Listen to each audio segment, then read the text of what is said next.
Bom dia, bom dia. Graça e paz, queridos. Seja bem-vindo à nossa escola bíblica nesse domingo, 24 de maio. E é bom ter você participando conosco, né? Nós vamos dar aqui um tempinho de uns 2, 3 minutos, enquanto mais pessoas entram aí, nós vamos estar juntos estudando a palavra de Deus. Eu sei que vai ser um tempo assim muito proveitoso, né? Tanto para mim como para você. Nós vamos estar interagindo com a palavra de Deus, sendo instruídos, sendo ministrados e abençoados pela palavra. E quem vai estar ministrando a palavra ao seu coração é o Espírito Santo de Deus, né? Eu serei apenas um instrumento, um canal do fluir da palavra de Deus ao seu coração. Seja, portanto, muito bem-vindo nesta manhã de domingo, uma manhã tranquila, um sol ameno, não muito calor, não muito frio. O dia está realmente assim muito favorável para a gente desfrutar de uma comunhão familiar, como você está desfrutando aí na sua casa, e eu aqui na minha casa com a Itiane e as minhas filhas, mas também essa comunhão dos santos, a comunhão do povo de Deus. Que Deus te abençoe, que Deus te abençoe muito nesse domingo. Amém? Amém? Glória a Deus. Antes de eu entrar aqui na nossa lição de hoje nós vamos falar sobre a alegria, que é a segunda dimensão do fruto do Espírito Santo. O tema de hoje é muito especial. Eu estou assim muito motivado, muito feliz com a ministração desta manhã, com a aula de hoje. Eu tenho absoluta convicção de que Deus há de nos abençoar muito, mas muito mesmo hoje com a sua palavra. Amém? E antes de eu entrar então na aula de hoje, nós vamos aqui, deixa eu passar algumas comunicações. Nós estamos orando, irmãos, pela Creuza, que é a irmã, aliás, a Neuza. Creuza, assim, que é a mãe do Fernando. Nós estamos orando pela Creuza, a mãe do Fernando, que ainda se encontra hospitalizada. E vamos continuar orando por ela, pedindo aí uma intervenção de Deus na vida da irmã Creuza e da Neuza, que é a irmã da Marta, que está hospitalizada também. Teria que passar por uma cirurgia, até teria que amputar a perna, mas por uma providência de Deus, chegou outro médico na hora lá, disse que não precisava, né? E o médico está tentando tratar aí com outra forma, e eu creio que Deus está também agindo com misericórdia e com graça na vida da Neuza, irmã da Marta, e toda a família da Marta também, tá joia? E também dizer que nós estamos também bem firmes na nossa campanha solidária, né? Essa quarentena solidária, onde nós queremos abençoar outros irmãos nossos, alguns irmãos que estão sofrendo um pouco mais com a questão da crise e precisando de socorro, precisando de ajuda. E nós estamos mobilizados para abençoar esses irmãos com cestas básicas. E se você já fez a sua parte, ok, continue fazendo, certamente Deus vai te abençoar muito. Você que ainda por alguma razão não fez, faça contato conosco. Você pode ligar para o Fernando, para a Sabrina, para a Patrícia, para a Priscila, o Wendel. Esses irmãos são diáconos da igreja e eles vão te orientar como a sua doação vai chegar até a igreja, ok? E hoje, irmãos, nós teremos às 7 horas, 7 da noite, o nosso culto online. A minha palavra é que você, além de estar conectado conosco, divulgue o nosso culto, com seus amigos, seus familiares, aqueles irmãos que você sabe que não tem o hábito de participar, de estar conectado conosco. Faça a sua parte, incentivando, orientando, encorajando, para que a gente tenha um número maior de pessoas participando dos nossos cultos, né? E o que nós temos vivido nesses dias é aquilo que eu posso sintetizar numa frase só: templos fechados e igreja, ou templo fechado e igreja aberta, né? A nossa igreja não está fechada, o templo está fechado para os cultos presenciais, os cultos coletivos, né? Mas nós estamos realizando os cultos no mesmo horário, cultos transmitidos pelo Facebook, mas a igreja está aberta, mais aberta do que nunca, atuante, envolvida, todo mundo se mobilizando em oração, em intercessão pelas famílias, intercessão pela cidade, intercessão pelo Brasil, e fazendo a sua parte no sentido de ajudar aqueles que estão sofrendo de uma maneira assim, mais direta com a crise e mantendo nossos vínculos de amizade, fraternos, nossos vínculos de amor. E isso é a igreja, né? Nossa igreja é muito mais do que uma reunião no templo, ainda que as nossas reuniões são reuniões assim belíssimas, comunhão, com muita alegria e com uma atmosfera realmente assim de presença de Deus, mas nós cultuamos a Deus em nossas casas, com as nossas famílias, e a nossa igreja não está fechada. O templo está fechado temporariamente, mas a igreja está aberta e muito atuante aqui na cidade de Governador Valadares. Amém? Deus te abençoe e nós vamos orar e depois da oração eu já inicio aqui com a ministração da palavra, ok?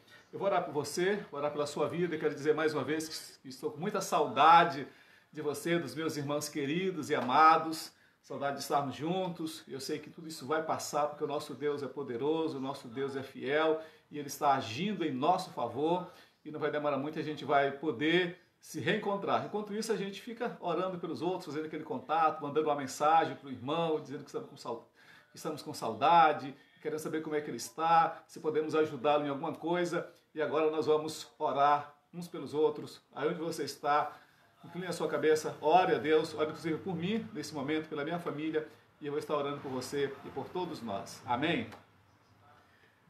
Deus Santo, louvado seja o teu nome, Senhor, nesta manhã de domingo. Obrigado a Deus, porque com toda certeza as tuas misericórdias se renovaram nesta manhã em nossas vidas. Louvado seja o teu nome, Senhor. Nós estamos aqui com o compromisso de recebermos a tua palavra ao nosso coração, Senhor. Fala conosco nesta hora, Pai. Que o teu Espírito Santo seja aquele que há de ministrar com autoridade e com muita objetividade, Pai, com muita graça, com muita sabedoria ao meu coração e ao coração dos meus irmãos que estão conectados comigo nesta manhã. Pedimos que a tua paz se estabeleça em cada casa, que a tua provisão seja constante, Pai, em cada lar, que a tua presença se manifeste, ó Deus, na vida de todos os teus filhos, Pai, que nesta hora todos aqueles que estão ligados conosco recebam agora, Deus, a inspiração e a direção do teu Espírito Santo para a ministração desta hora, desta manhã. Nós oramos aqui no nome de Jesus. Amém. Amém, queridos? Muito bom, você que chegou agora, seja bem-vindo mais uma vez. Você que já chegou que estava desde o início, eu renovo aqui minha palavra de boas-vindas.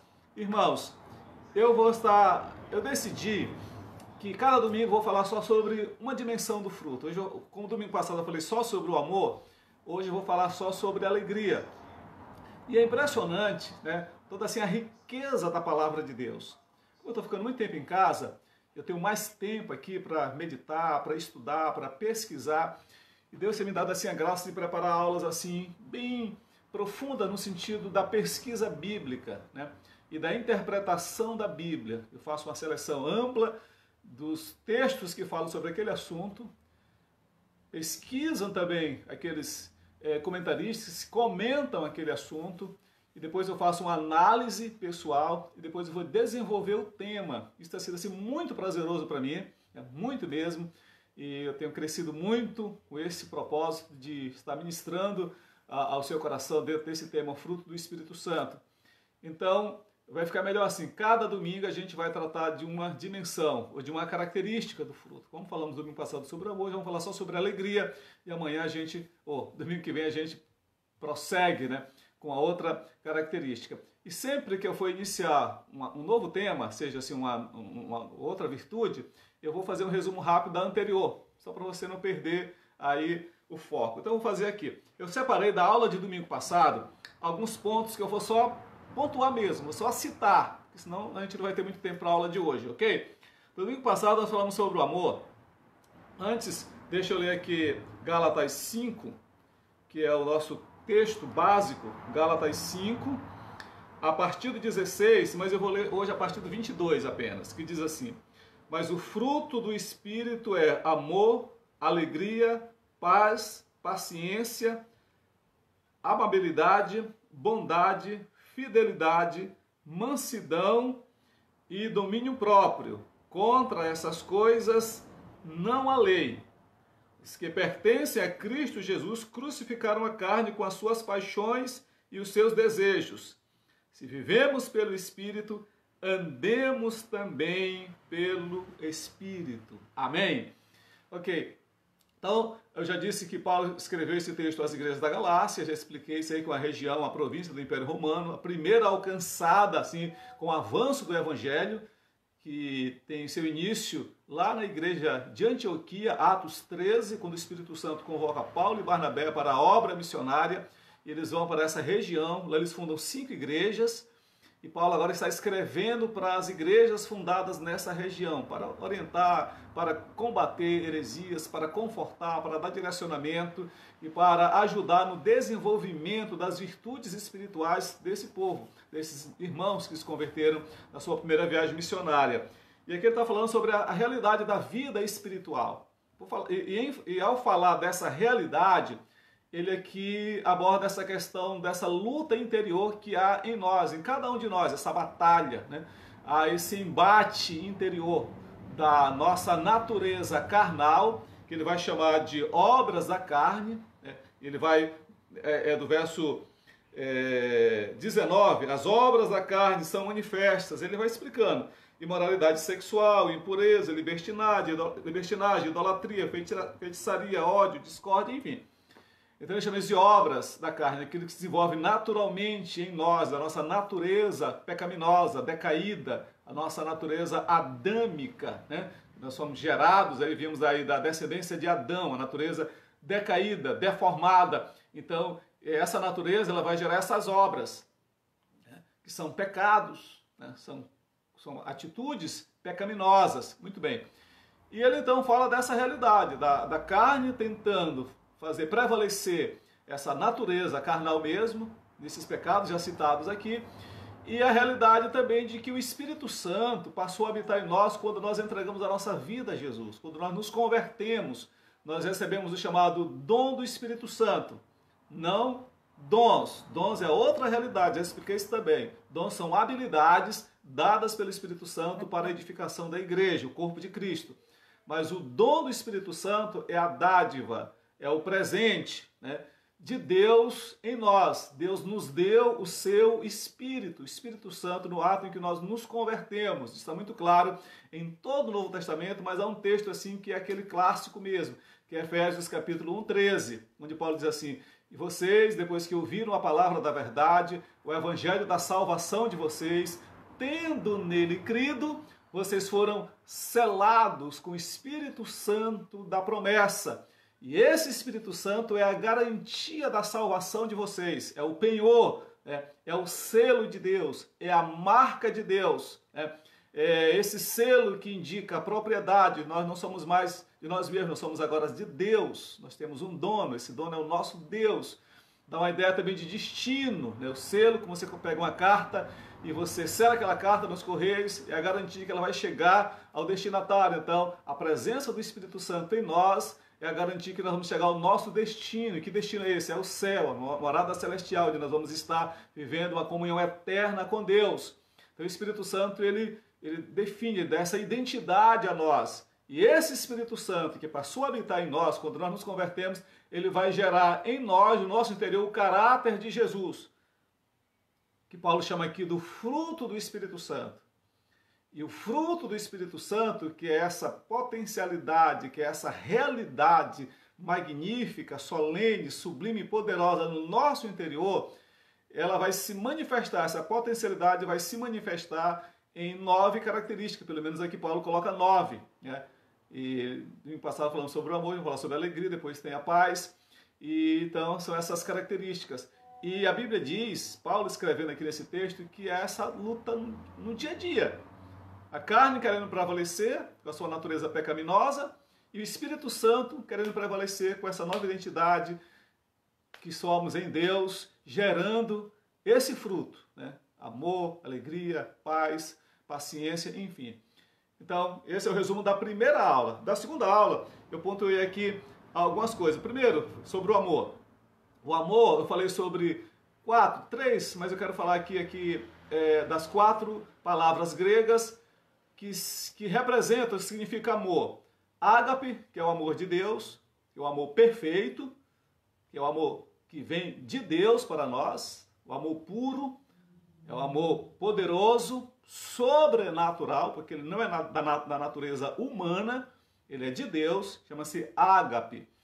Eros, que é aquele amor mais voltado assim para a questão do sentimento do homem para com a mulher, que vem da palavra paixão, erotismo, sedução, que é aquela coisa mais da própria carne, não tem muito do espírito nisso, é mais um sentimento mais carnal, mas ele é natural e mais voltado para a paixão.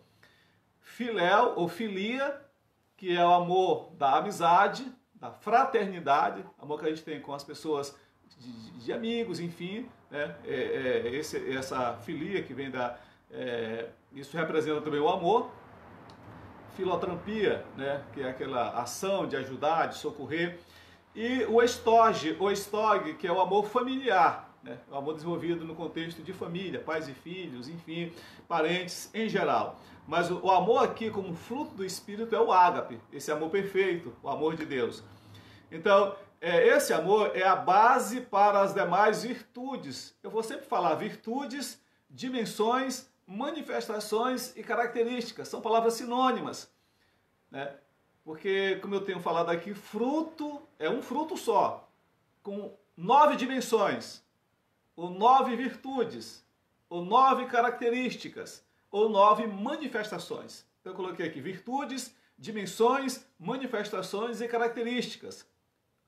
Estamos falando aqui do amor.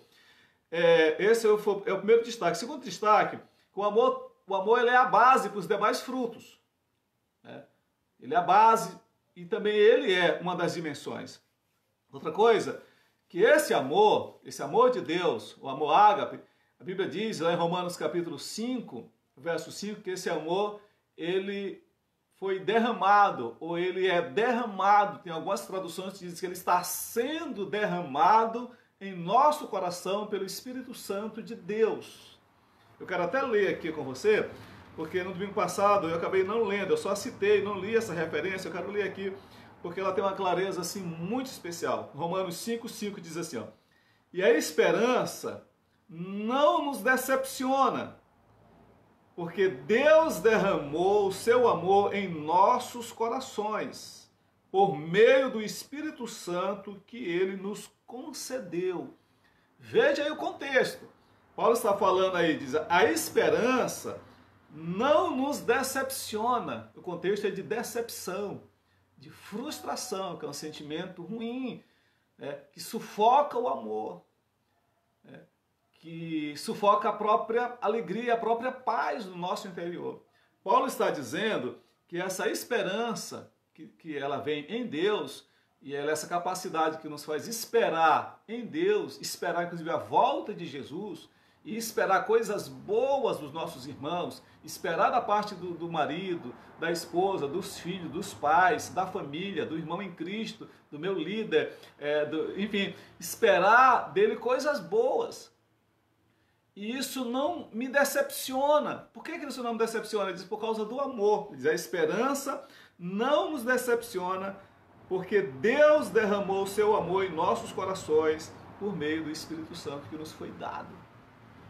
Então, quanto mais esse amor, esse fruto é desenvolvido em mim, quanto mais essa virtude é desenvolvida, quanto mais ela flui, né, passa a ser um canal do fluir do amor gerado por Deus, liberado pelo Espírito Santo de Deus, mais eu sou tomado pelo amor, maior é a capacidade que eu tenho de amar a Deus e amar as pessoas.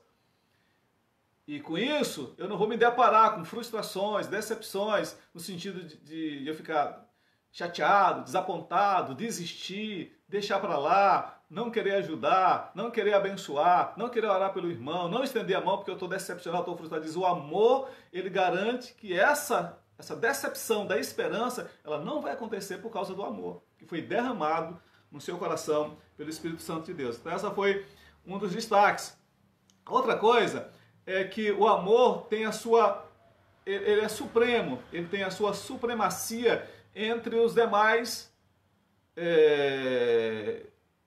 as demais virtudes, as demais características. Talvez seja por isso, talvez com certeza ele aparece no topo da lista.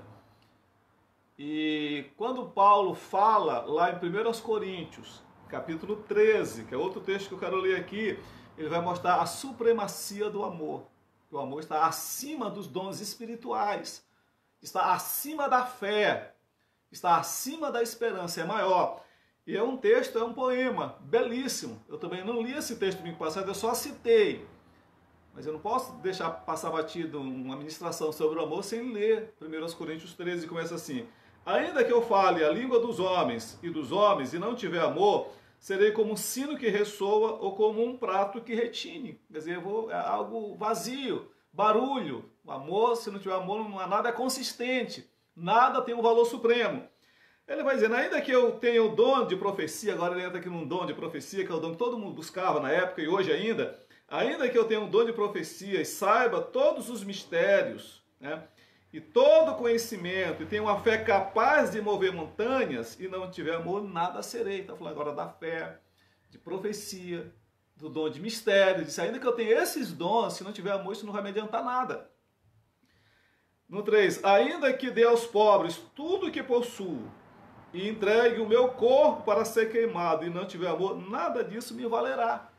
Ainda que eu faça todas as obras de caridades com excelência, que eu alcance tantas pessoas, que eu abençoe tanta gente, né? Se não for por amor, se não tiver amor, isso não adianta.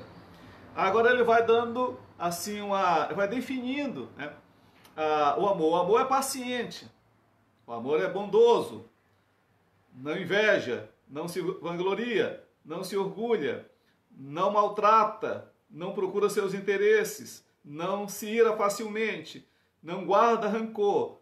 O amor se alegra não se alegra com a justiça, mas se alegra com a verdade. Ele vai dando aí qualidades ao amor. Verso 8, o amor nunca perece, nunca se acaba, né? O amor é eterno, mas as profecias desaparecerão. Mas o amor jamais. As línguas desaparecerão, cessarão, mas o amor, conhecimento também passará. Mas o amor, verso 9, em parte conhecemos e em parte profetizamos. Quando, porém, vier o que é perfeito, o que é imperfeito desaparecerá. E no 13 ele diz, assim permaneçam agora, entre os três, a fé, a esperança e o amor. O maior deles é o amor. O amor é supremo. Isso nós falamos no domingo passado. Outro destaque, para você amar verdadeiramente, nessa dimensão maravilhosa do amor ágape, duas condições, você precisa passar por elas, né? São necessárias. A primeira é se sentir amado por Deus. Enquanto você não se sentir amado por Deus, você não vai ter capacidade para amar nem a Deus nem a seu próximo. Eu falei muito sobre isso no domingo passado, né? Você se olhar no espelho e dizer assim, eis aqui uma pessoa a quem Deus ama. Se sentir amado por Deus. E isso foi o que mais impactou, transformou e mobilizou e motivou o apóstolo Paulo a ser o que ele foi e a fazer o que ele fez. Uma das grandes declarações paulinas, ou de Paulo, está lá em Gálatas capítulo 2, verso 20. Está bem pertinho de mim aqui, ó. Estou em Gálatas 5. Paulo vai dizer assim, ó, fui crucificado com Cristo. Assim já não sou eu mais quem vive, mas Cristo vive em mim. A vida que agora vivo no corpo, vivo-a pela fé no Filho de Deus, que me amou e se entregou por mim. Olha o que Paulo está dizendo. Já mudei meus valores, aquilo que era de grande valor para mim já não é mais, abro mão de tudo, do conhecimento, das tradições, das experiências, de tudo mesmo, do meu próprio ego, do meu próprio eu, tudo isso, e crucifico tudo isso, crucifico na cruz, estou crucificado com Jesus, e ele vai justificando por quê? Ele diz assim, porque a vida que eu vivia na carne, dominada pela carne, ela fala aqui da natureza carnal, essa série de pecados que nós falamos, agora isso foi crucificado, já não sou eu mais quem vive, mas Cristo vive em mim, e ele coloca aqui a razão, ele diz assim, vivo-a pela fé no Filho de Deus que me amou e se entregou a si mesmo por mim. Então, Paulo se sentia muito amado por Deus, mesmo ele sendo perseguidor da igreja, mesmo ele tendo ouvido de Jesus, Saulo, Saulo, por que tu me persegues? Ele foi impactado com esse amor poderoso. O amor entrou profundamente nele. É ele que escreve, Romanos 5,5, que o amor é derramado em nosso coração. Paulo era aquele que se olhava no espelho e dizia assim, eu sou a pessoa mais amada desse mundo. porque somente um grande amor poderia me alcançar. Somente por amor, Jesus poderia se revelar a mim, eu sendo um profano, um perseguidor da igreja, um insolene, um carrasco, cruel. Dizer, eu fui amado, eu fui alcançado pelo amor. Então Deus me ama tanto que se manifestou na minha vida, se revelou a mim, me salvou, me transformou e agora está me chamando para a obra magnífica, a obra da pregação do Evangelho. Então Deus me ama. E isso gerou assim, uma motivação, primeiro uma transformação tremenda. Uma motivação, uma energia, uma força, uma disposição, que diz, ai de mim se eu não pregar o Evangelho. O que estava por trás disso? Uma sensação de ser amado, Deus me ama, eu sou amado por Deus, Cristo me ama. Enquanto a gente não tiver essa convicção de que Deus, Jesus nos ama, a gente vai ficar vivendo essa vida mais dominada pela carne do que pelo Espírito. Então isso é muito interessante, é muito poderoso saber disso, né? Que você precisa se sentir amado. A outra coisa é você precisa amar a Deus. João escreve isso lá na 1 João capítulo 4, verso 20. Olha o que está escrito. 1 João capítulo 4, 20. Se alguém afirma, eu amo a Deus, mas odiar seu irmão é mentiroso. Pois quem não ama seu irmão a quem vê, não pode amar a Deus a quem não vê. Eu tenho que definir isso na minha vida. Convicção de que eu sou amado por Deus. Como Santo Agostinho diz, Deus me ama tanto como se houvesse apenas uma pessoa no mundo para Ele amar.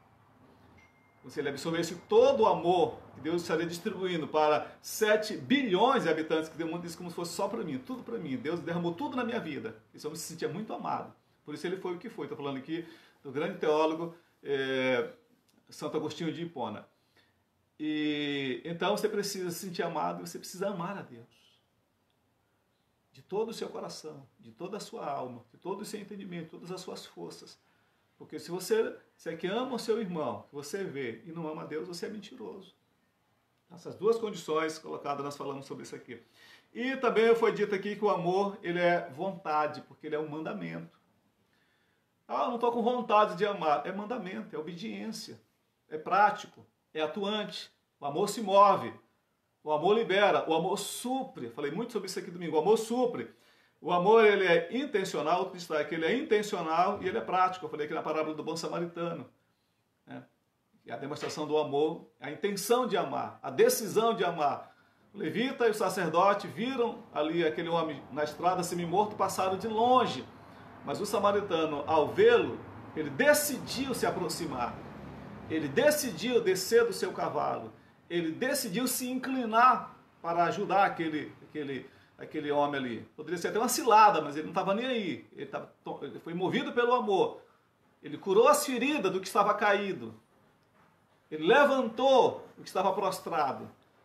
Ele colocou no seu próprio animal, no seu próprio cavalo. Ele levou para uma estrebaria, para uma estalagem. Pediu que o dono cuidasse dele e pagou pelos cuidados. Não disse mais, se preciso for, quando eu voltar, pagarei mais. Isso é amor, amor prático, a intenção, a vontade. Porque amor é vontade. Não tem como conciliar. Eu amo, mas não estou com vontade de amar. São situações, realidades que não dá para se conciliar. Eu amo, mas não estou com vontade de amar, porque o amor é vontade.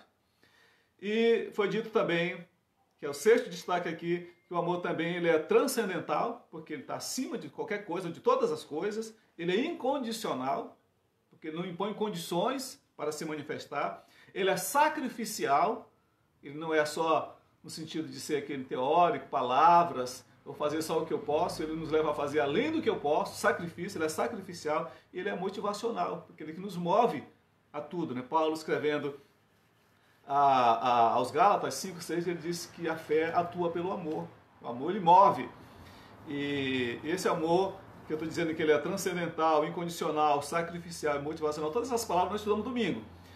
Nós vamos encontrar isso lá em Efésios 5, um dos textos, né? Não só em Efésios, mas um deles, Efésios 5, 25, 28, quando Jesus diz para os maridos, marido, ame a sua esposa. E ele vai então escrevendo como deve ser esse amor, sacrificial, como a si mesmo, e como Jesus amou a igreja, enfim. Muito bem. E eu encerro aqui então um resumo dos resumos sobre a lição de domingo passado sobre o amor, e hoje eu começo aqui com a alegria. E para garantir de que pelo menos aquilo que eu preparei, eu vou transmitir ainda que de maneira sintetizada, eu fiz aqui uma introdução que eu costumo chamar de introdução sumária. O que é isso? Todo o conteúdo eu fiz num texto só, né? E que é o resumo do resumo, a síntese, né, daquilo que vai ser dito nesta hora. Então vamos lá, pelo menos a síntese você vai ter aqui na íntegra. Sobre a alegria. A alegria do cristão não é uma alegria meramente momentânea e ilusória. A primeira parte, não é algo momentâneo, é permanente. Nós vamos ver isso na lição.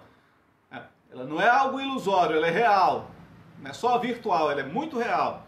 É uma alegria constante, profunda e verdadeira. É muito mais do que você imagina. É muito mais. Ontem, lá por volta de umas 6, 7 da noite, quando eu concluí aqui essa aula, depois de passar a semana toda pesquisando, estudando, preparando, eu falei assim, Tiane, eu estou assim muito constrangido. Eu falei isso para ela, porque eu vejo que nós temos vivido, nós assim como comunidade evangélica, como geração, né, evangélica, né, nossa geração, que envolve todas as igrejas, inclusive a nossa, nós estamos vivendo a periferia do Evangelho. Nós não estamos vivendo realmente a plenitude do Evangelho, a inteireza do Evangelho, a essência do Evangelho. Nós estamos à margem da palavra de Deus. Porque quando a gente começa a estudar aqui um tópico só, que é a alegria, a gente vê que essa alegria ela está tão distante de nós. Você coloca assim, a alegria bíblica e a alegria que nós vivenciamos, a gente vê uma distância absurda, abismal mesmo, quilométrica, enfim. E essa é muito mais do que você imagina, né? É uma alegria contagiante, profunda, verdadeira, pois ela é gerada em Deus e produzida em nós pelo Espírito Santo. Ela é gerada em Deus, a gente vai ver aqui que Deus é alegria. Inclusive, uma das partes assim, bem fortes da lição de hoje é sobre Deus sendo alegria. A gente fala muito que Deus é amor, que Deus é alegria também. E é uma alegria produzida em Deus. É uma alegria manifestada em Jesus. Quando Jesus nasceu em Belém, os anjos disseram, eis que trago novas de grande alegria.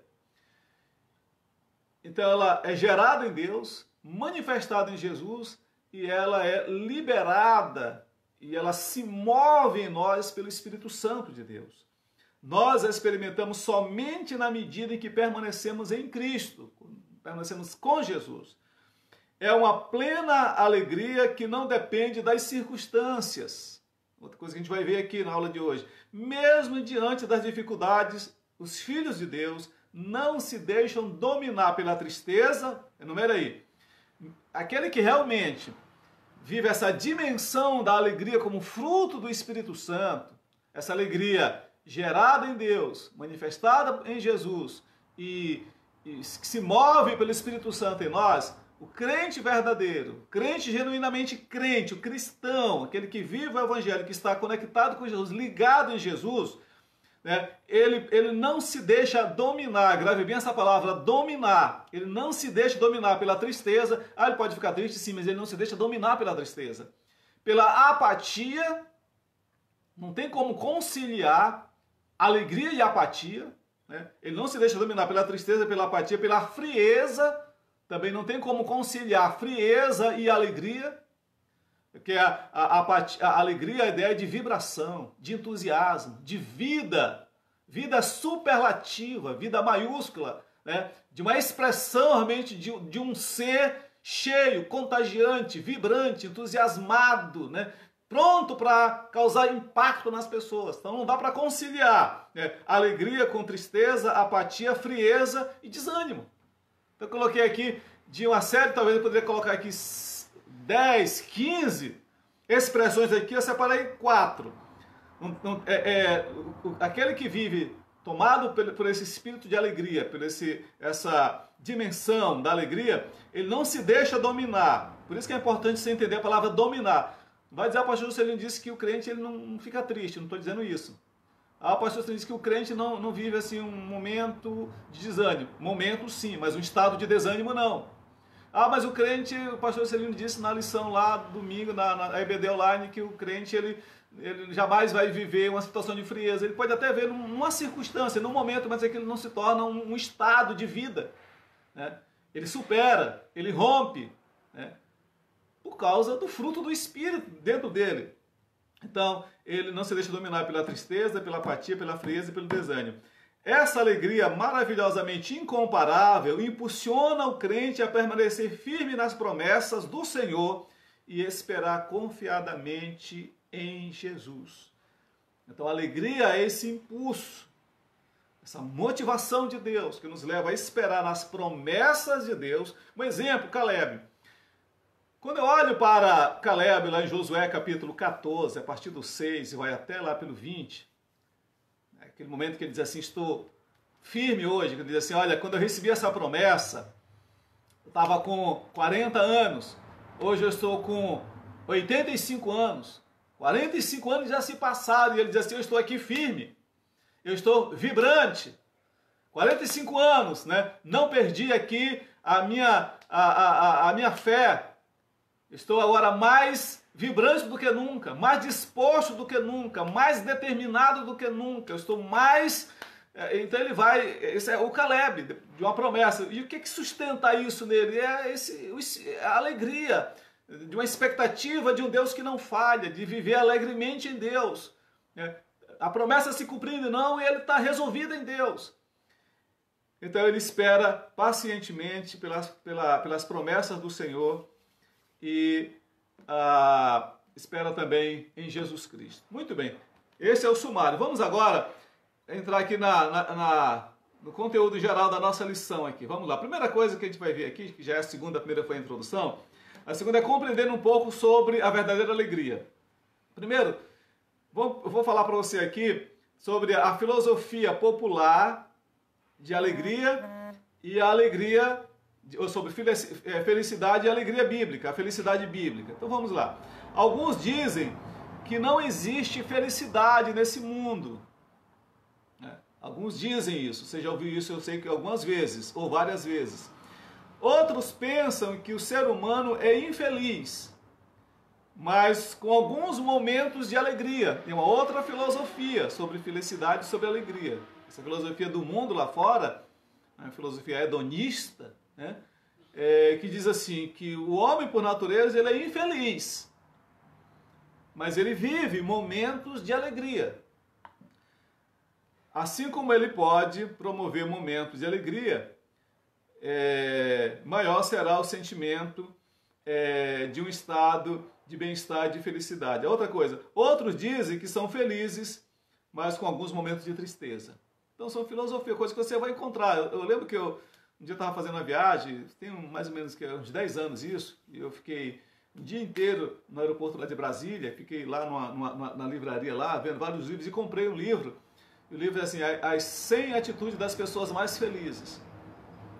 E o autor desse livro, que eu não me recordo agora, ele vai dizer exatamente isso. Ele diz assim que nós vivemos momentos, dependendo das nossas atitudes, né, nós podemos alcançar ou não a felicidade ou a alegria. E essa alegria, como fruto do Espírito Santo, ela não depende de atitudes, ela se manifesta em atitudes, mas ela é interior. Não é algo que vem de fora para dentro, é de dentro para fora. Por isso é que o que acontece fora não vai comprometer ou abalar ou extinguir a alegria que está dentro. Lá fora as coisas estão acontecendo. Lá fora o vírus está se espalhando. Mas há uma realidade interior. O mundo pode estar apavorado, pode estar triste, com medo, deprimido. O mundo lá fora, por causa do que está acontecendo lá fora. Mas no meu mundo interior, essa realidade poderosa que é em mim, o Espírito Santo de Deus gerando esse fruto, e um deles é a alegria, isso vai trazer estabilidade, isso vai pacificar o meu coração, isso vai me acalmar. E o que vai fluir de mim não vai ser o que eu vou respirar, não vai ser o que eu estou absorvendo do mundo para dentro, mas é o que sai daqui de dentro para fora. Aí eu posso contagiar o que está triste com a minha alegria. Por isso que eu tenho insistido, irmãos, para a gente exercer, eu disse que, falei agora esse slogan, igreja fechada, templos fechados e igrejas abertas, porque nós somos assim, essa igreja. O culto é importante, o culto tem o seu valor, estou com muita saudade do nosso culto, muita saudade de você, mas nós podemos exercer uma influência independentemente do culto aos domingos. Nossos contatos, ainda que não presenciais, ainda que você não tenha que ir na casa do seu irmão, mas você pode abençoar o seu irmão transmitindo alegria. Você dá um telefonema alegre, vibrante. E onde é que vem isso? Ah, meu irmão, como é que tá? Não, aqui eu também... O vírus pode chegar na minha casa assim, mas eu não estou ficando tenso com isso, eu não estou deixando que isso me domine, porque há uma alegria interior, que ela tem que prevalecer no meu e no seu coração. Então, há uma ideia de felicidade, que é uma ideia hedonista, uma ideia do mundo, uma ideia secular, isso, né, de que a alegria não existe, existem momentos alegres. Nós somos alegres e vivemos momentos tristes, né? São filosofias do mundo. Mas o que a Bíblia fala sobre isso? Jesus, ele vai contar no maior sermão que ele já ministrou, que é o chamado Sermão do Monte, e Jesus introduz esse sermão falando sobre felicidade. E veja o que Jesus diz, né? Mateus capítulo 5. Mateus 5, veja bem, acompanhe comigo aí. Eu sei que você está com a sua Bíblia aberta, você pode abrir Mateus 5, a partir do verso 3, que Jesus diz assim, ó: Bem-aventurados os pobres em espírito, pois deles é o reino dos céus. Essa palavra bem-aventurado, a tradução quer dizer feliz. Feliz é. Jesus está caracterizando o reino dele. A gente vai ver que o reino de Deus consiste em alegria. Ele está caracterizando o reino dele. Está traçando o perfil do súdito desse reino, do discípulo dele. Ele vai dizer que esse discípulo, o súdito do reino dele, estabelecido por ele aqui na terra, ele pode ser pobre de espírito, a ideia é que ele pode ser, mas ele é alegre, ele é feliz. Bem-aventurados que choram, pois serão consolados. Mas ele é feliz. Feliz é os que choram. Que choro? O choro das circunstâncias. O choro da sua própria vamos dizer assim, decadência moral e espiritual. Mas ele chora, ele se quebranta. Ou choro por causa de um acontecimento, a perda de alguma coisa, uma crise que ele está passando. Ele pode chorar ali, mas vem um consolo, e esse consolo vem em forma de alegria vibrante, uma alegria que prevalece, uma alegria que sai de dentro para fora, porque ele é feliz, mesmo passando por todas. Ele prossegue, né, falando: bem-aventurados os humildes, porque deles receberão a terra, bem-aventurados os que têm fome e sede de justiça, porque eles serão satisfeitos. A gente vai ver aqui que a alegria tem a ver com satisfação. E não vai dar tempo para eu falar aqui de todas as bem-aventuranças, mas eu estou colocando aqui que, resumindo, sobre a filosofia do mundo, em ser uma pessoa feliz e alegre, para o mundo é ter. Se você tem, você é feliz. Mas a Bíblia nos ensina a alegria bíblica de Deus, produzida em nós pelo Espírito Santo, ela não está fundamentada no ter, mas no ser. Por isso Jesus diz: bem-aventurado os pobres, os que são humildes, os que têm a capacidade de se quebrantarem diante de Deus, reconhecendo a sua pobreza espiritual. Bem-aventurado os pacificadores. Jesus está falando aqui do ser, da essência do homem. Ele é pacificador, por isso ele é feliz. Mas ele não tem um carro próprio, ou uma casa própria. Ele não tem um carro do ano na garagem. Às vezes nem um carro ele tem, nem uma bicicleta ele tem. Mas ele é pacificador, ou seja, ele tem a paz de Cristo. Então ele é feliz. Mas ele é injustiçado. Mas ele é feliz porque ele tem as injustiças que o cercam de um mundo corrompido. Mas há uma essência, né? Ele é pacificador. Ele é manso, ele vive a simplicidade, então ele é. Então nosso desafio, grande desafio, desafio dos desafios, para mim e para você como cristão, como servo de Deus, discípulo de Jesus, como representante do reino de Deus, é a gente começar a se despir do ter Tirar essa mentalidade do ter, do possuir, eu tenho isso, eu tenho coisas, eu tenho aquilo outro, eu tenho aquilo tal, e a gente passar a viver mais nessa, não filosofia, mas nessa realidade de Deus, ser quem eu sou em Deus. Quem eu sou? Eu sou um pacificador? Eu sou um humilde? Eu sou uma pessoa mansa? Então, é mais ser do que ter. E quando é que a gente perde a alegria? Quando a gente perde aquilo que a gente tem. Perdi o emprego. Se você não for, você cai, você se desanima, você se desestabiliza, você é tomado e dominado pela tristeza, pelo desânimo, pela decepção, pela frustração, pelo desapontamento. Mas quando você é em Deus uma pessoa consciente, cheia do Espírito Santo de Deus, com o caráter de Jesus desenvolvido em você, capacidade de amar, de perdoar, uma pessoa alegre na sua essência, alegria muito desenvolvida no seu coração, o emprego ele gera um abatimento momentâneo, ele gera uma tristeza, ninguém vai ficar feliz a perder o emprego, mas aquela realidade do ter do teu emprego, ela não vai levar você a um estado, às vezes, sem fim de tristeza, de desânimo, de revolta.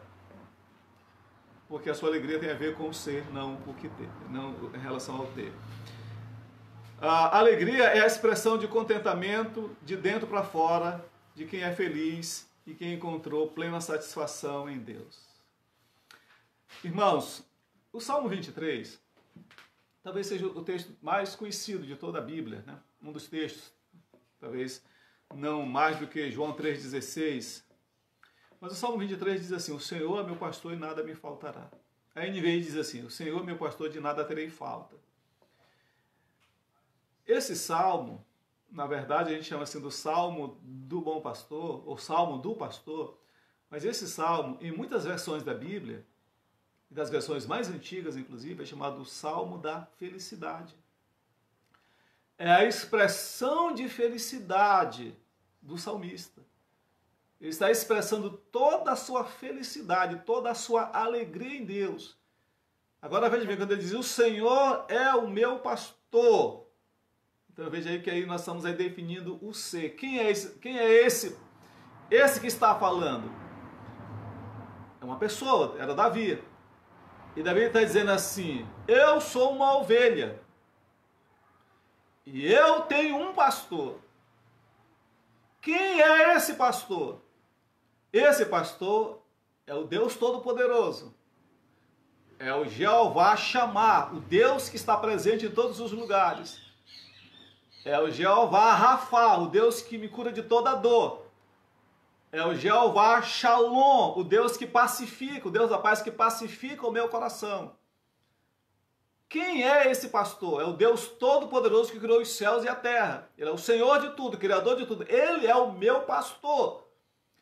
E sendo ele, Davi, pastor, ele sabe exatamente quais eram as ações do pastor. O pastor cuida, o pastor protege, o pastor leva as águas tranquilas, o pastor põe para descansar. Então, esse homem ele está revelando aí toda a sua satisfação, toda a sua alegria e toda a sua segurança nesse Deus, que é o seu Deus. Ele diz, eu sou uma ovelha e eu tenho um pastor, isso é ser. Aí o que ele diz? O Senhor é o meu pastor, de nada terei falta. O que ele está dizendo aqui, gente? Ele está dizendo assim, ele é bastante. O meu Deus me basta. Se eu tenho o Senhor como meu Deus, eu não terei falta, eu não sentirei falta de nada. Ele está dizendo, o meu Deus me basta. Isso não pode ser só com palavras. Tem que ter uma convicção, ele me basta. Faltou água, mas eu tenho Deus. Riacho secou, mas ele vai me levar à casa de uma viúva para me suprir. Porque eu tenho um Deus que me assiste nas minhas necessidades. Ele não disse que o riacho não vai secar, o riacho pode secar. Ele está comigo em todas as horas. Ele não disse que eu não vou ser lançado na cova dos leões. mas Ele garante a presença dEle na minha vida, ainda que eu esteja na cova dos leões. E se a presença dEle é real, é constante, é permanente, o tempo todo Ele vai estar comigo na cova dos leões. Ele é capaz de fechar a boca dos leões? É, mas Ele é soberano. Se Ele quiser, Ele faz. Se Ele não quiser, Ele não faz. Ele continua sendo meu Deus. Porque Ele me basta. Eu não preciso de nada além do Deus verdadeiro para ser uma pessoa satisfeita e realizada. Essa é a essência do Salmo 23. É o Salmo da satisfação de uma pessoa alegre, e a alegria dele está baseada naquilo que ele era, que essa pessoa era em Deus. Então, isso é extraordinário, maravilhoso, a questão de alegria. Quando ele diz nada me faltará, é porque ele vai providenciar tudo o que eu preciso para viver bem? Pode ser, mas ele está dizendo assim, porque ele me basta. Já falei aqui. A primeira interpretação indica uma versão consumista. Se você interpretar, Deus é meu pastor, então tudo que eu precisar ele vai estar colocando aqui. Então estou feliz aí pelo que ele me dá. Então é uma visão consumista, né? Utilitarista de Deus. Mas você precisa ter uma visão de uma satisfação em Deus, né? É a essência de Deus, é pelo que Ele é em mim. Glória a Deus. Por isso, segunda coisa, irmãos, aqui, estou na segunda parte da lição, Deus é a razão da nossa alegria. Aquilo que eu falava que Deus é alegre. Então vamos lá aqui ver alguns textos rapidamente da Bíblia. Primeiro, Deus é alegre. Está lá em Deuteronômio 30. Como eu tenho todos os textos já digitados aqui comigo, eu vou já lendo para você. Talvez você não vai ter tempo nem de encontrar na Bíblia agora. Você vai só anota aí e vê depois. Então Deus é alegria. Olha o que está lá em Deuteronômio 39. O Senhor teu Deus te fará prosperar grandemente em todas as obras das tuas mãos, no fruto do teu ventre, e no fruto dos teus animais, e no fruto do teu solo, porquanto o Senhor tornará a alegrar-se em ti, para te fazer bem, como se alegrou em teus pais. Olha o que Moisés está falando aqui em Deuteronômio, está repetindo a lei para uma nova geração, que vai assumir a terra prometida, mas eles têm um cuidado de orientar bem essa geração. Ele diz assim, o Senhor tornará a alegrar-se em ti, para te fazer bem, como se alegrou em teus pais. Mas ele está falando, Deus é alegre, Ele se alegra. Nós somos o objeto da alegria de Deus. Deus se alegra em nós. Deus olhou para as coisas que Ele fez, Deus viu que tudo era bom. Os rios, os oceanos, as árvores, os pássaros, os animais, os sóis, Deus viu que será bom. Mas quando Ele fez o homem, Ele se alegrou nisso. Ele viu que o homem estava triste e Ele diz, não, a tristeza não combina nesse ser que é a coroa da criação. Então eu tenho que fazer algo que possa gerar alegria nele. E Ele criou a mulher. Você sabia que a mulher é um dos símbolos do Espírito Santo, dentro da configuração da Trindade? E então Deus faz questão de se alegrar em nós. E Moisés dizendo, olha, que Deus quer se alegrar em ti, como Ele se alegrou em seus pais. Ou seja, Deus está querendo se alegrar. Ele não vai se alegrar em ver uma árvore produzindo frutos. Ele não vai se alegrar em ver os peixes nas águas dos rios. Ele não vai se alegrar em ver um pôr do sol. Deus vai se alegrar no homem. Quando Ele olhar para o homem, ver que o homem está andando na sua presença, que o homem está feliz, que o homem está está andando nos caminhos dele, que o homem está se realizando, Ele vai se alegrar, porque o nosso Deus é alegre, é Deus de alegria. Alegria, a essência da alegria é Deus. E nós, como imagem e semelhança de Deus, não podemos ser pessoas tristes, seres tristes, perambulando nesse mundo de Deus. Nós temos Deus morando em nós, através do seu Espírito, que entra em conexão com o nosso Espírito, que vai interagir com o nosso Espírito, vai produzir alegria, porque Deus quer ver alegria em nós, porque Deus se alegra em nós. Jesus disse em Sofonias 3, de 14 e 15, até preguei, tem uns 3 meses na igreja, 3 meses atrás aí, sobre a alegria, foi nesse texto, né? Que Deus, Ele vai desenvolver essa alegria, que nós vamos nos alegrar em Deus, porque Deus se alegra conosco, Deus vai se alegrar em nós, Deus se alegrará em ti, diz lá, Sofonias 3, 14 e 15. Mateus 3, 17, quando Jesus é batizado, a Bíblia diz que Jesus olha e Jesus se alegra. Então Deus é alegria, primeira coisa. A segunda coisa, Deus se alegra quando nós estamos vivendo no centro da vontade dEle. Pastor, como é que eu faço para proporcionar alegria no coração de Deus? Deus se alegra quando Ele nos observa e Ele vê que nós estamos no centro da vontade dEle. Quando Jesus se submete ao batismo, a Bíblia diz que Deus se alegrou. Essa é a expressão, batizado, que foi Jesus, saiu logo da água, e eis que lhe abriram os céus, e viu o Espírito de Deus, o Espírito Santo de Deus descendo em forma de pomba, vindo sobre ele, e eis que a voz dos céus se dizia: este é o meu filho amado, em quem me comprazo, este é o meu filho amado, quem me dá prazer, isto é, em quem me alegro, e em quem tenho prazer e satisfação. A Bíblia diz em Lucas 5, 15, 7 que Deus se alegra, né, que a alegria no céu quando o pecador se arrepende. A alegria, essa alegria que nós estamos falando, ela é a alegria que vem da presença de Deus mesmo. Salmo 16, 11 diz assim: tu me farás ver os caminhos da vida, na tua presença há plenitude de alegria, na tua destra há delícias perpetuamente. Veja bem o que está sendo dito aqui, querido. Está sendo dito aqui no Salmo 16, verso 11, que há alegria quando nós estamos na presença de Deus. Já coloquei 3 coisas aqui sobre esse segundo ponto da nossa lição aqui, aliás, é o terceiro. Eu estou falando aqui, deixa eu só me situar aqui, Deus é a razão da nossa alegria, que é esse ponto. Eu já falei que Deus é alegre e Deus se alegra em nós. Eu já falei que Deus se alegra com a nossa alegria. Deus se alegra quando Ele nos vê no centro da vontade dEle. Estou falando agora que há alegria quando nós estamos na presença de Deus. Esse ponto chama a sua atenção. Se a Bíblia é verdade, como na verdade ela é, se a Bíblia assegura a mim e a você que há alegria quando eu estou na presença de Deus, então o contrário também é verdadeiro. Quando eu me afasto da presença de Deus, eu fico triste. Quando eu saio da presença de Deus, Adão e Eva saíram, a vez que eles foram lá, ficaram escondidos, ficaram ali intimidados, ficaram com medo. Não há como conciliar medo e alegria, medo e intimidação. A Bíblia está dizendo no Salmo 16, 11, tu me farás ver os caminhos da vida, na tua presença há plenitude de alegria, na tua destra há delícias perpetuamente de alegria. Alegria deliciosa, há delícias perpétuas de alegria, na tua presença há alegria. Quando eu estou na presença de Deus, a alegria vai irradiando, a alegria vai tomando conta de mim, a alegria vou sendo abastecido de alegria, a alegria ela vai fluindo dentro de mim. Por que nós somos tristes boa parte da nossa vida? Isso é um indício preocupante, porque isso é revelador, isso revela que eu não estou na presença de Deus. Isso revela que as circunstâncias me tiraram do foco em Deus, ou da presença de Deus.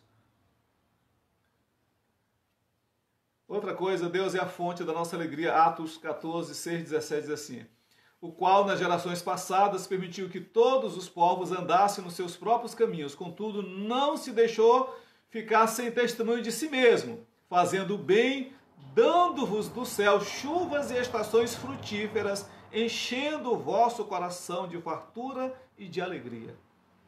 Então Deus é a fonte, Deus e o instrumento é o Espírito Santo de Deus para dar alegria a nós. Agora, irmãos, vamos aqui falar sobre alegria como fruto do Espírito Santo. Alegria, essa palavra alegria é uma palavra grega que é chara, ou caras, caris, charas, dependendo da... Hoje é uma palavra grega, as pessoas pronunciam de várias formas, mas eu prefiro falar em chara, que é a sensação de alegria baseada no amor, baseado na graça, baseado nas promessas e baseado na presença. Então essa alegria, ela é uma sensação interior, de dentro para fora, baseada no amor de Deus. Eu disse agora que o amor é a base. Na graça de Deus, a graça que nos restaurou, que nos vivificou, nos transformou. A graça foi esse instrumento então ela vai abrindo caminhos para a alegria. Nas promessas de Deus, falei aqui de Caleb, né? Você se alegra nas promessas. Deus tem promessa na minha vida, a minha realidade é essa, mas a promessa de Deus eu me alegro e espero alegremente. E na presença de Deus. Alegria é contentamento, júbilo, regozijo. Alegria, gosto muito dessa definição. Alegria é o amor exultante. É o amor exultante, é a expressão vibrante do amor. É uma realidade, um estado de satisfação constante na vida do crente, decorrente do seu relacionamento com Deus. É um estado constante, permanente, decorrente do seu relacionamento com Deus. Essa satisfação ela é ultracircunstancial. O que quer dizer isso? Ela independe das circunstâncias. Por isso você vai encontrar lá em Abacuque 3, 17, 18, Abacuque dizendo, ainda que a figueira não floresça, ainda que não haja fruta na vinha, ainda que não haja gado no curral, ainda que não haja nada, eu me alegrarei no Senhor, eu me alegrarei no Deus da minha salvação, porque ele é ultra circunstancial. Eu perco a alegria quando não tem gado no curral? Não, não perco. Eu perco a minha alegria quando não há fruto na videira? Não, não perco. Eu perco minha alegria? Não, por quê? Porque a alegria verdadeira, a alegria do Espírito Santo, fruto da alegria, essa dimensão da alegria, ela é ultracircunstancial. Eu poderia aqui citar vários exemplos aqui, eu até enumerei aqui uma série de textos bíblicos, só vou citar esse mesmo de Abacuque. Eu poderia citar para você aqui Atos 6,15, em que a igreja de Atos vivia essa alegria expressa na vida de Estevão. Estevão está sendo apedrejado, Atos 6,15. Você pode ler depois, está sendo apedrejado, e ele diz que todos que olhavam para Estevão não viam um rosto sisudo, um rosto ali, tipo a carranca, né, de quem está irado, revoltado, indignado, quem está ali furioso, odiando todo mundo. A Bíblia diz que todos que olharam para ele viram que é a face de um anjo, um brilho diferente. O brilho da alegria, mesmo sendo apedrejado. Ah, pastor, mas isso é muito difícil, é mesmo. Ah, pastor, mas essa alegria é quase que impossível. Ela é quase, mas ela não é impossível. Ah, essa alegria ela não é humana. Ela não é humana mesmo não, ela é sobrenatural. Ah, o ser humano não tem capaz de produzir. Realmente não tem. Quem produz é o Espírito Santo de Deus. Ah, eu não consigo viver. Consegue se você for cheio do Espírito Santo de Deus. Ah, mas eu não consigo viver em todos os momentos. Você consegue se você entregar a sua vida na direção do Espírito Santo de Deus. Ah, mas eu fico desapontado, eu fico triste, eu fico desanimado, eu fico frustrado. A gente viu aqui em Romanos 5,5 que a alegria, que a esperança não se decepciona por causa do amor de Deus derramado em nosso coração. Ah, pastor, mas eu não estou vivendo isso. É tempo de eu e você começarmos a viver. Ah, pastor, mas eu dependo de pessoa. Não, você não depende, você depende do Espírito Santo de Deus. Ah, mas o fulano de tal tira a minha alegria, o meu marido, a minha esposa tira, sim. Mas não é para ser assim. Porque aquilo que o Espírito Santo dá, homem não tem poder para tirar. Se tira é porque você não tem. Ah, porque eu dependo muito do elogio quando eu chego em casa. Então isso não é alegria gerada pelo Espírito Santo, isso é uma alegria da carne. Ela é importante, o elogio mas ele não é necessário para produzir alegria. Ah, mas quando surge uma situação aí, eu fico tal, e eu perco minha alegria. Você pode até naquele momento, né, ter uma dificuldade, passar, mas você não vai ficar muito tempo com esse sentimento, porque a alegria ela flui, a alegria ela supera, ela prevalece em você. Eu gostei aqui, eu sei que você gostou, a alegria ela não é humana, ela é sobrenatural, ela é de Deus. É possível? É para ser vivida? Sim. Quando ela é vivida, isso faz toda a diferença. Quando eu expresso alegria nos meus relacionamentos, eu vou contagiar o ambiente. Eu vou mudar uma atmosfera, às vezes, pesada, sombria. Eu vou trazer brilho, eu vou trazer luz pela minha alegria. Isso é maravilhoso. A Bíblia é maravilhosa, né? Deus é tremendo. É algo que eu e você precisamos buscar e buscar todos os dias. Tomar a decisão, eu vou ser uma pessoa alegre. Porque foi isso. Ontem eu fui dormir. Ontem é quase hoje, né? Porque eu fui fazer uma revisão lá por volta de 11 horas, fiquei até quase, 2 horas da manhã, e ali eu orei, Deus, eu sei que essa palavra que o Senhor me deu a graça de preparar, ela, pelo que eu estou vendo aqui, Deus, ela é muito poderosa, me dá a condição de transmitir isso. Essa foi a minha primeira oração. A segunda, Deus, eu decido agora ser uma pessoa mais alegre. Eu tomo a decisão de ser uma pessoa mais vibrante, de viver uma vibração maior, um entusiasmo maior. Porque isso não vai fazer sentido, o Senhor me revelar tantas coisas maravilhosas, o Senhor escancarar a Bíblia diante de mim, o Senhor abrir os céus com revelações e eu permanecer sendo uma pessoa dependendo de tantas coisas para viver a alegria. Isso não é verdade, isso não está certo, eu não quero isso para a minha vida, eu quero ser uma pessoa diferente. E se há uma época para a gente fazer mudanças profundas em nossa vida, é essa época de crise. A gente pode usar a crise assim como um fator determinante para que a gente faça mudanças significativas e profundas em nossas vidas. Veja lá, Atos capítulo 5, 41, a Bíblia diz que esse homem chamado Barnabé era um homem cheio de alegria.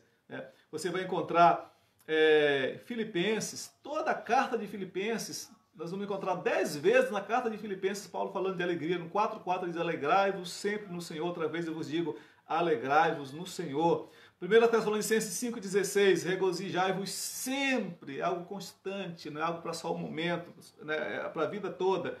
Outra coisa, gente, a alegria como fruto do Espírito Santo é o fluir da alegria de Jesus em nós. Eu vou citar um verso aqui, estou olhando aqui, já são 10 horas, 10:05, eu vou aqui... 11, eu tinha dito 11:05, eu vou aqui até 2 da tarde, tá? Você fica firme aí, coloca o seu cinto aí. Olha só, não, gente, se eu não terminar essa meditação hoje, eu vou terminar na quarta-feira, eu vou dar um jeito, tá? Você vai estar comigo, eu sei disso. Olha só, a alegria como fruto do Espírito Santo é o fluir da alegria de Jesus em nós. João 15:9-11, veja aí, diz assim, olha, como o Pai me amou, assim eu os amei, permaneçam no meu amor. Se vocês obedecerem os meus mandamentos, permanecerão no meu amor, assim como tenho obedecido aos mandamentos de meu Pai, e em seu amor permaneço. Tenho-lhes dito estas palavras, para que a minha alegria esteja em vocês, e a alegria de vocês seja completa. Glória a Deus. Olha o que Jesus está falando. Tenho-lhes dito essas coisas, Jesus falou no momento que o povo, em que Jesus falou que ele ia morrer, que ele seria tirado deles. Os discípulos ficaram todos tristes, desanimados, ali abatidos. Jesus vai consolar esses homens. E Jesus, depois de falar, olha assim, permaneçam no meu amor e tal, Jesus diz, tenho-lhes dito essas palavras para que a minha alegria, Jesus fala da alegria dele, a minha alegria esteja em quem? Em vocês, em mim e em você, meu irmão. E a alegria de vocês seja completa. Não alegria parcial, completa. Então, é a alegria de Jesus, a alegria como fruto do Espírito Santo é o fluir da alegria de Jesus em nós. A alegria que flui em mim não é a alegria do Juscelino, não é a alegria aqui da Etiane, não é a alegria aí dos irmãos aí que estão me vendo aqui, vários irmãos aqui, é a alegria de Jesus, gerada pelo Espírito Santo, porque a alegria é uma expressão do caráter de Jesus. Porque se for a alegria do Juscelino, essa alegria ela é circunstancial. Se for a alegria do Juscelino, ela não é completa. Se for a alegria do Juscelino, vai ser uma alegria corrompida. Se for a alegria do Juscelino, vai ser uma alegria falsa. Mas é a alegria de Jesus. Eu só tenho que facilitar. Eu só tenho que deixar fluir. Não precisa de esforço da minha parte. É só eu deixar fluir. Desobstruir os canais do meu interior para a alegria, para que a alegria venha fluir em mim, porque essa alegria é de Jesus. Aí você vai encontrar uma pessoa alegre, você vai ver Jesus naquela pessoa. Eu costumo citar aqui vários exemplos que eu já citei, vou citar um deles aqui também, já falei, de uma irmã chamada Irmã Marieta. Quando eu iniciei meu ministério lá na cidadezinha de Cerquilho, aqueles dias foram dias assim muito atribulados para mim. Eu tinha batido o carro da igreja, que era uma Kombi, arrebentado o muro de uma escola nesse acidente, uma escola no centro da cidade. De repente eu tinha ali umas 200 pessoas olhando para mim, todos os alunos da escola, professores, chegou todo mundo ali, eu ali cheio de caco de vidro em cima de mim, carro todo arrebentado, o muro da igreja frontal arrebentado, com medo de ter machucado, matado talvez um dos alunos. Estava sob pressão. Não tinha dinheiro para consertar o carro. Alguns irmãos da igreja estavam me impressionando com aquilo, tal. Não tinha seguro o carro e eu estava muito abatido. E início de ministério, estava vivendo ainda assim uma adaptação no próprio casamento, uma adaptação na cidade, uma adaptação no ministério. Estava ali muitos conflitos interiores. E no dia seguinte eu tive que precisei visitar uma irmã anciã chamada irmã Marieta. E eu lembro quando eu cheguei na casa dela, que eu abri o portãozinho ali da garagem, ela estava sentada na cadeira de roda na garagem. Naquela época a irmã Marieta tinha uns 70 anos, 65 para 70 anos. De longe, uma distância assim, mais ou menos assim de uns 7, 8 metros do portão de onde ela estava, ela abriu um sorriso assim, tão lindo, tão angelical. Eu abri esse sorriso, ela disse assim, meu filho, cadê a sua alegria?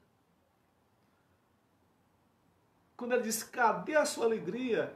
Gerou um impacto, porque eu consegui olhar para mim mesmo e ver estampado em mim um peso, um abatimento, uma tristeza, uma coisa estranha ali que estava me consumindo, e olhava para mim mesmo, né? É capaz de a gente ter esse olhar interior, e eu olhava para o semblante daquela irmã, que era uma irmã anciã, enferma, com problema de enfermidade, morando sozinha e dependente de tanta coisa. Eu vi tanta alegria no rosto daquela irmã que eu fiquei paralisado.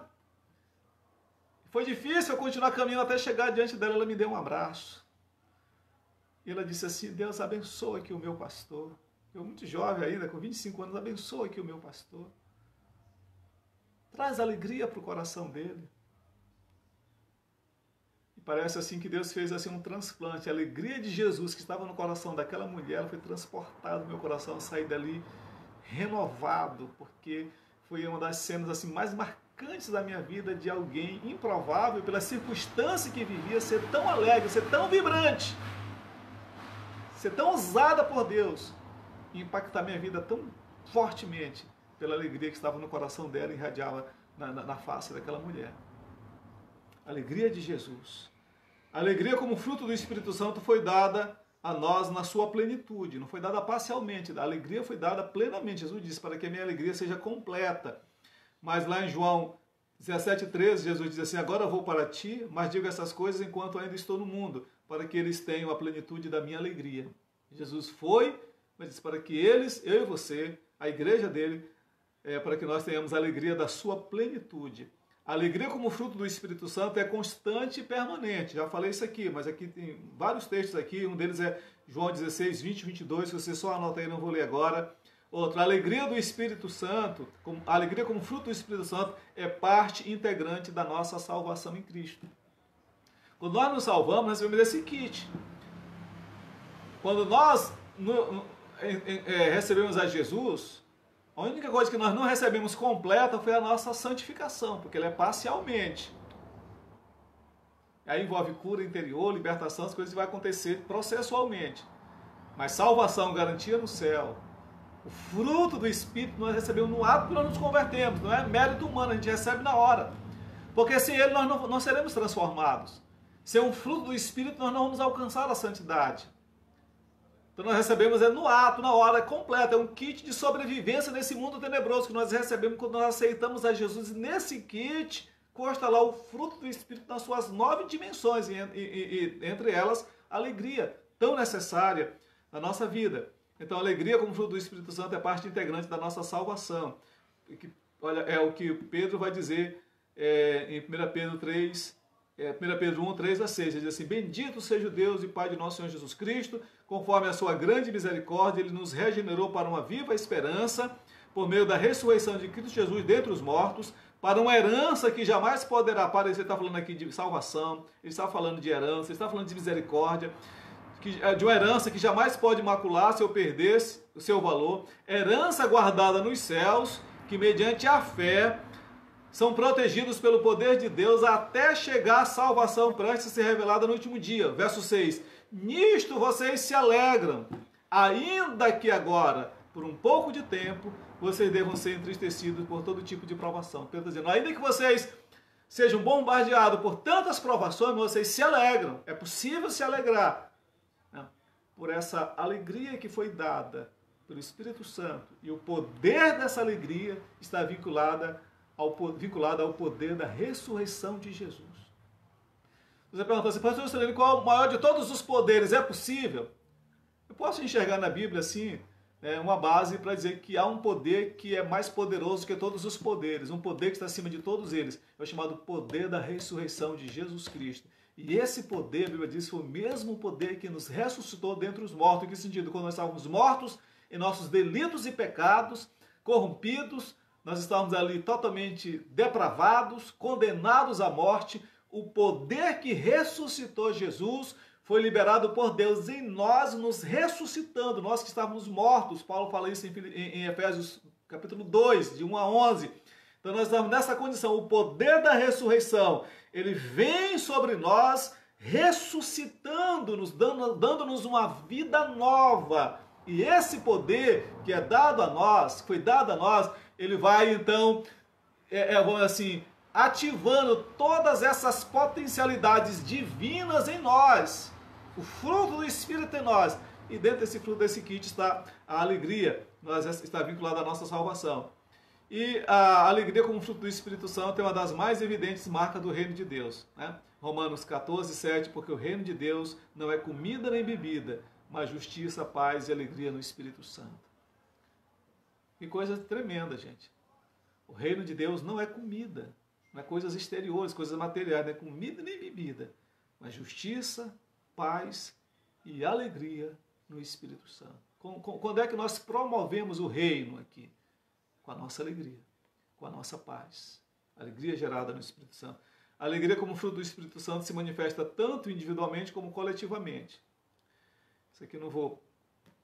precisaria de um tempo maior para falar sobre isso aqui. A alegria que ela é pessoal e coletiva, corporativa, né? A gente vai ver isso muito claro na Bíblia.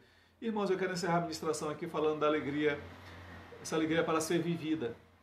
De que maneira? No sentido mais prático, a parte final da ministração. A alegria é para se viver, contagiar e influenciar. Nós vamos ver isso aqui em João 10:10, Salmo 18 diz assim: este é o dia que o Senhor fez, regozijemo-nos e alegremos nele. O que é que eu faço com essa alegria? Primeiro, viva alegre. Segundo, contagie pessoas com a sua alegria, sua família, seu trabalho, sua igreja. Terceiro, influencie. Nós podemos viver a alegria plena, nós podemos contagiar, nós podemos influenciar com a nossa alegria. Outra coisa, estou fazendo agora alguns pontos mais práticos, né, da alegria. Segundo, alegria no servir ao Senhor e ao próximo. Como eu devo expressar essa alegria? Servindo a Deus e servindo o próximo. Paulo vai dizer assim, Romanos 12:15, alegre-se com os que se alegram e chore com os que choram. Servir a Deus e ao próximo é um privilégio, por isso devemos fazer com alegria. Salmo 100, verso 2. Muitos querem ser servidos, mas precisamos seguir o exemplo do Mestre, o exemplo de Jesus, que diz lá em Marcos capítulo 10, 45, que o Filho do Homem não veio para servir, para ser servido, mas para servir da vida por muitos. Ele fez isso com extrema alegria. Então, alegria, a Bíblia diz, eu tenho aqui uma série de versículos aqui, que tudo aquilo que a gente faz, se não for alegremente, Deus não aceita. Servir a Deus com alegria. O Salmo 102, com alegria devemos servir a Deus. Tudo que a gente for fazer, chega dessa ideia de fazer as coisas assim por obrigação, de fazer porque estamos coagidos, de fazer por pressão. Se não for por alegria, Deus não aceita, né? Devemos servir a Deus com alegria. Terceiro ponto prático, a alegria de contribuir na obra de Deus. Aquele texto famoso que a gente usa muito, de 2 Coríntios 9, 7. Deus ama ao que dá com alegria, porque se não for com alegria, Deus não aceita. E as aplicações, irmãos, deixe o Espírito Santo transbordar em alegria em você. Primeira coisa, não precisa de um esforço seu, precisa de uma decisão, deixar o Espírito Santo transbordar. Diz a palavra de Deus em Neemias 8:10 que a alegria do Senhor é a nossa força. A força não é nossa, a força é de Deus, que nos impulsiona a viver ela. Cultive a alegria no Espírito Santo. Né? De que maneira? Interagindo com o Espírito Santo. Pastor, como é que eu recebo essa alegria? Interagindo com o Espírito Santo. Dialogando com o Espírito Santo. O Espírito Santo é uma pessoa que está em você. Uma pessoa que tem uma personalidade, que se entristece algumas vezes quando você deixa de lado, quando você não busca. O Espírito Santo é uma pessoa. Interage com ele, converse com ele. Quanto mais você interagir, quanto mais você fluir no Espírito Santo, mais alegria há de fluir na sua vida. E permita que a alegria do Espírito Santo se expresse claramente em você e através de você, que eu falei agora há pouco, é de contagiar e influenciar. Viva com alegria, seja em gratidão, seja por gratidão pelo que Deus já fez e seja por esperança pelo que Deus vai fazer. Eu quero encerrar a ministração com essa frase. Eu devo ser alegre pelo que Deus já fez na minha vida, isso é gratidão, e eu devo ser alegre por aquilo que Deus ainda vai fazer, isso é fé, isso é esperança. Repito, eu devo me alegrar em Deus pelo que Ele já fez na minha vida, pelo que Ele é, pelo que Ele já fez, eu devo ser alegre, ser grato, e a gratidão é uma expressão de alegria. Então, a alegria no que Ele já fez é gratidão, e a alegria no que Ele vai fazer é fé. É expectativa, é esperança, é certeza. Por que você está alegre? Porque Deus vai fazer isso na minha vida. acontecer. Toda essa circunstância tinha um potencial de me entristecer. Mas por que você está alegre? Porque eu sei que Deus vai mudar essa circunstância. Então, irmãos, veja bem, estamos aí, a crise é real, o coronavírus é real, Valadares já são 135 casos, se eu não estou enganado. No Brasil, o negócio está muito preocupante. O que a gente faz? A gente entra numa caverna, fica triste, vai contagiar todos, basta a mídia para nos contagiar com a tristeza dela, com as notícias negativas. Chegou a hora da igreja, do povo de Deus, chegou a minha hora, a sua hora, da gente fazer diferente, da gente deixar fluir a alegria. A realidade hoje, o que acontece? É isso, incertezas, insegurança por conta de crise financeira, de saúde, mas o que a gente está enxergando? O vírus não, eu estou enxergando a mão de Deus, então isso é esperança, e na esperança eu me alegro, porque a esperança não desaponta, porque o amor de Deus foi derramado no meu e no seu coração. Deus seja louvado. Amém, querido? Vamos orar? Vamos orar, vamos falar com Deus. Se você tiver alguma dúvida, mande para mim no meu Zap, eu vou pegar a sua dúvida e esclareço na próxima aula, tá? Vamos falar com Deus agora em oração. Curva a sua cabeça onde você está. Deus, obrigado, Senhor, por esse tempo tão precioso, tão maravilhoso com a Tua palavra, Senhor. Continua, Deus, falando ao nosso coração. Continue se manifestando na nossa vida, Pai. Que todos nós, eu e os meus irmãos todos, Pai, possamos ser instrumentos dessa alegria, possamos viver, contagiar, fazer diferença, para influenciar com a alegria que é em nós, gerada pelo Teu Espírito Santo. Louvado seja o Teu nome, Pai. Abençoa cada um, a minha casa, a casa dos meus irmãos, abençoa o nosso povo, a nossa igreja, que possamos, ó Deus, fluir na alegria do Espírito Santo. Eu oro aqui em nome de Jesus. Amém. Deus te abençoe. Deus seja louvado. Fique na bênção, fique na paz. Até às 7 da noite estaremos juntos no nosso culto online. Amém.